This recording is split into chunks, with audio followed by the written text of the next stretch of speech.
Coming in hot, I'm your host and captain of the Reason to Reason podcast, Sal Galati. We're going to do something a little bit different. You're just going to get a taste, a dose of reason. So today's episode has got some good timing because I'm actually going to interview a guy that I've met that I've already spoken to him a few times. We've had such amazing conversations. He's a professor that has published a paper where he got ChatGBT to arrive at the conclusion that there must be a God who both created and sustained the universe, and its attributes would be those that are consistent with the God of the Bible. So super interesting, and it kind of lends into this conversation about AI, technology, the Bible, and what I see kind of transpiring here. So an interesting thing to note is the letter to the Romans tells us that man literally suppresses the truth about God because what could be known about God is plain and evident to man by looking at the creation. And not that this was this episode's about, but you see the trees, you see the animals, you see the harmony. Where did it all come from? Where's the origin? Where's the designer? How could it come from nothing? We've done those conversations. People could come up with really insane theories, but when you really think about it long and hard, they're suppressing the truth. Most people get to the point where they go, well,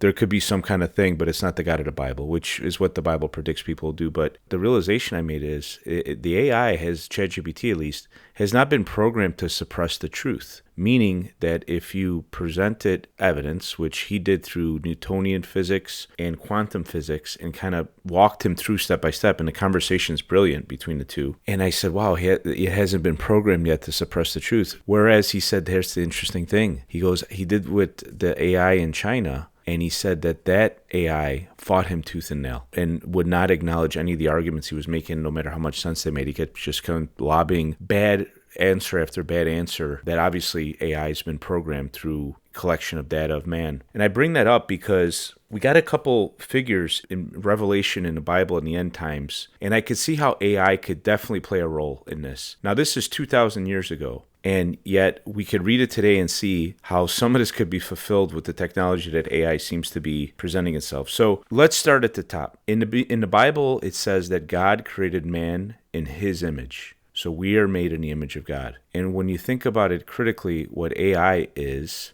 it's really man making God in his image. And what do I mean by that? I mean, it's artificial intelligence. It only mimics intelligence. It's only collecting conversations and findings that man has made and put it into a machine that could process it at an amazingly quick rate and kind of recall and logic through the information that it receives by the programmers. So it's only mimicking intelligence. Now, I've had friends that have scoffed me for believing in a God, a creator of the universe, and trusting in that God, yet they speak so fondly, and it'll lead me to the later point in the conversation where there are religions being based around AI, so fondly about AI to the point where they can't wait for AI to make decisions for them, that they'll trust. And I go, so you'll trust AI, which is only artificial intelligence, yet you mock me for trusting the creator of the universe. I think people need to see how quickly we will be putting trust, humanity will be putting trust in this artificial intelligence.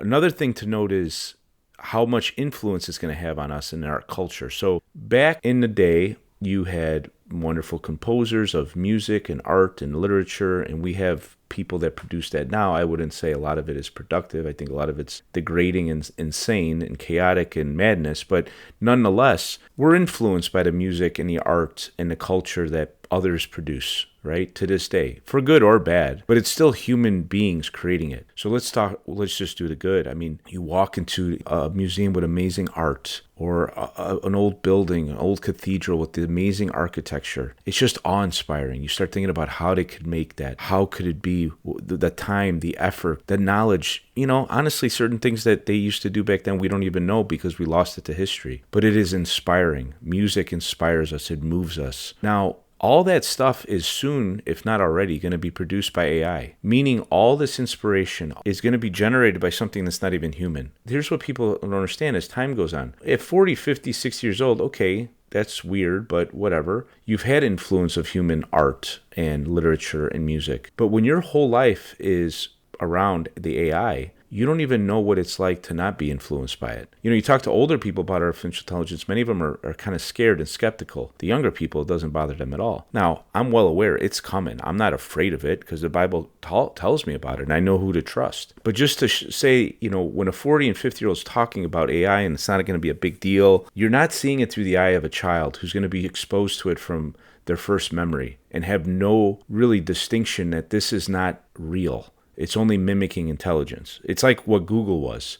Google to an 80-year-old who for the last 20 years, from 60 to 80, is exposed to Google is a lot different than a kid that grew up is 20 years old now, where from the first time they went into the internet and they had a question, they just Googled it and recited whatever the first thing that popped up. We trust it way too much. So to think of our mind too and how mentally handicapped we are. So I could produce these podcasts, I write down some notes. I think about it for a while. Honestly, the ideas just come to me. But I could easily just say, here's 3 points, put it in ChatGBT, write me an episode. And whatever, now at 40, 50 years old, that's fine. It's a tool. I could use that. But if I never learned how to compose my thoughts on my own, when I wanted to write a paper or communicate an idea in a business meeting or whatever, I never would learn how to do it. Meaning I know how to do it without it, and now it's a tool. I have a rear view camera on my car. When I first got it, I didn't look at the camera. I only looked in my mirror. I didn't trust the camera. Now I've grown so accustomed to the camera, if something's blocking it, I forget to look at the mirror, that it's even there. So these things change, and I've learned how to do both. I could adapt, but some haven't. GPS is the same thing.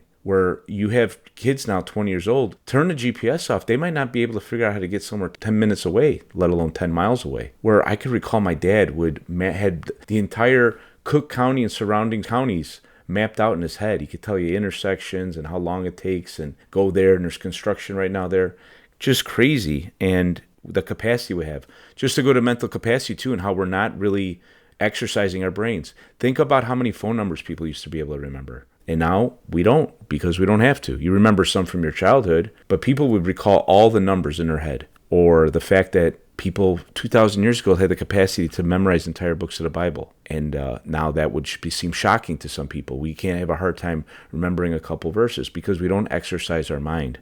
And we're so reliant on technology. So through those many examples I fired off, I hope you could see how as technology has advanced, especially over the last 20 years, our minds have suffered. We're at a deficit. Sure, they're great tools and they allow us to do great things, but especially for the generation that learned before it, but for the generation that's exposed to it from the get-go, they're at a deficit. There's many things they won't be able to do on their own if the technology disappears because they never learned how to do it without it. And I hope you could see how, we have to look at how the kids are going to respond to this technology. If we've had exposure or life before the AI, the GPS, the what have you, it's not the same for them, who didn't have exposure to a life without it, supporting them and propping them up. And I hope you could see that the ultimate culmination of this technology, which will be AI, will easily look like a godlike figure, a helper. And whatever it says, we'll do. Whoever it tells us to worship, we will. It's out for our best. We could trust it. We could rely on it. Think of a panic attack people have if the GPS went down or their phone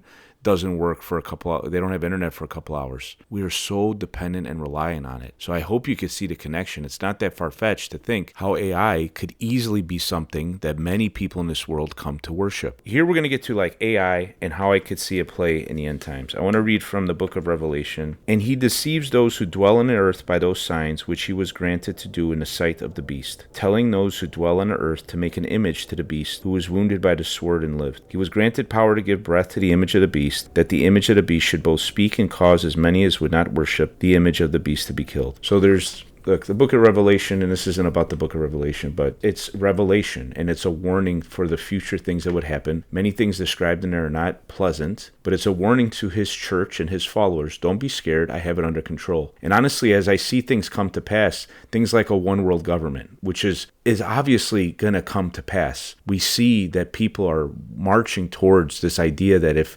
everyone came under one banner, we would have peace. One religion, we would have peace. We would have harmony. There's already world organizations that are trying to take sovereignty away from various nations. You have the EU.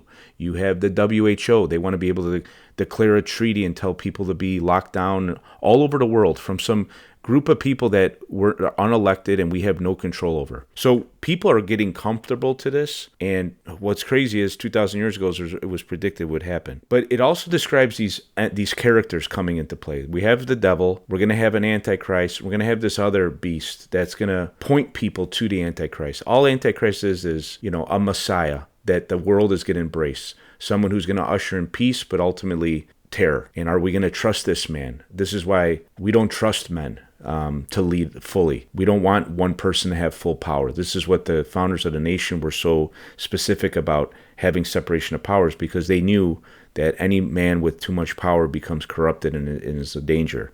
But there will come a figure that people will embrace, very charismatic. And this other entity, this other beast, is going to be under the influence of Satan and do wondrous signs and make some image that is not able to speak or doesn't have life in it, probably a statue or a speak. And it sounds like an amazing technology. It sounds like it could be AI. And when I told you the story about ChatGPT and that in China, it was seeded in that, obviously it's seeded in some facts that AI accepted as fact that God cannot exist. God does not exist. Rather than the obvious conclusion is we can't know, other than we could explore and arrive at the best conclusion, like the ChatGPT in the United States did. But see how it's under the influence of Satan, because there's lies involved. And I could see this AI as it evolves, and depending on who's seeding the information into it, and the God of this world is Satan, he could make it say things in a very, very pleasant way, instructing humanity to do certain things that sound good.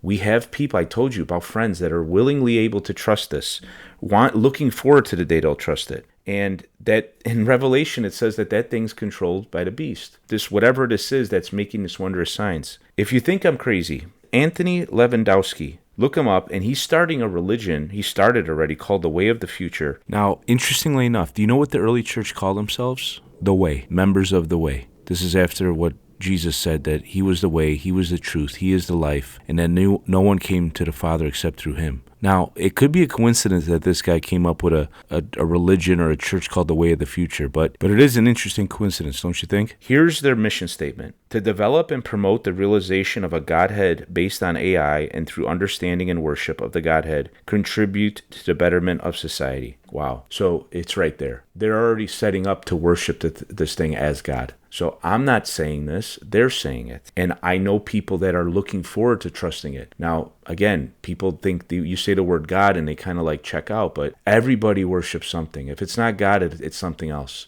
And it seems that this AI could be that thing, or it'll certainly trust it to tell it what to worship. Whoever this character that comes on the scene that assumes global power that Revelation predicts. I want to point you to another connection too with Neuralink. Now, Neuralink, seemingly an amazing technology. What it's doing though is super interesting, and walk through this with me and how this is going to pan out. It makes the lame walk, it makes the blind see, the deaf hear. Similarly, these are the signs that the Messiah would perform to point to his messiahship.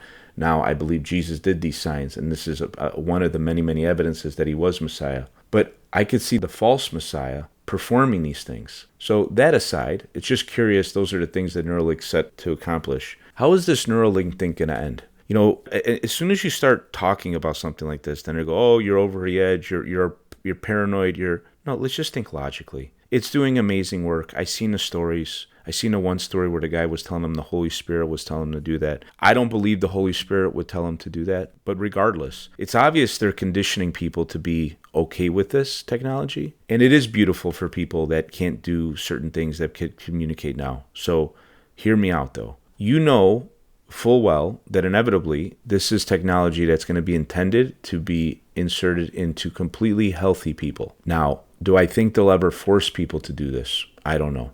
Let's say they don't, though. Let's say they don't. You almost will be. Because if you think you're going to be able to compete in a marketplace with someone who's got one of these chips that makes them think at a rate 10 times faster than you, how are you going to compete? You will be relegated to meaningless tasks, meaningless work, and not be able to make a living. You'll be kind of second-class citizens.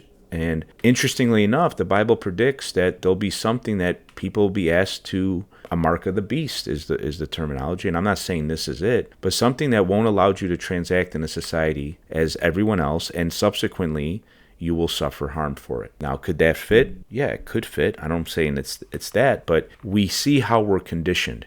Now, this book was written 2,000 years ago. To say that it has any relevant predictions about today and how we could easily see them fulfilled with the amount of change that's happened in 2,000 years should be remarkable enough and convicting enough that you say, you know what? Instead of scoffing at this thing, let me take the time to understand, see the signs of the times, see what's going on, make sense of it, or join the religion of the guys worshiping the AI and call yourself the smart one. I don't know. It's up to you. For me, I'll stick with the book that's been around for thousands of years. Hope you found it interesting. Talk to you soon. Sing it! Thanks for joining us for another episode. I hope I got you thinking and out of your comfort zone. Believe me, the biggest fear your government has is a population that is thinking and talking to one another. So get out there, take a risk, start a conversation, make a friend, and reason with each other. Share the show with someone who you think needs to hear it. I wish you peace and love.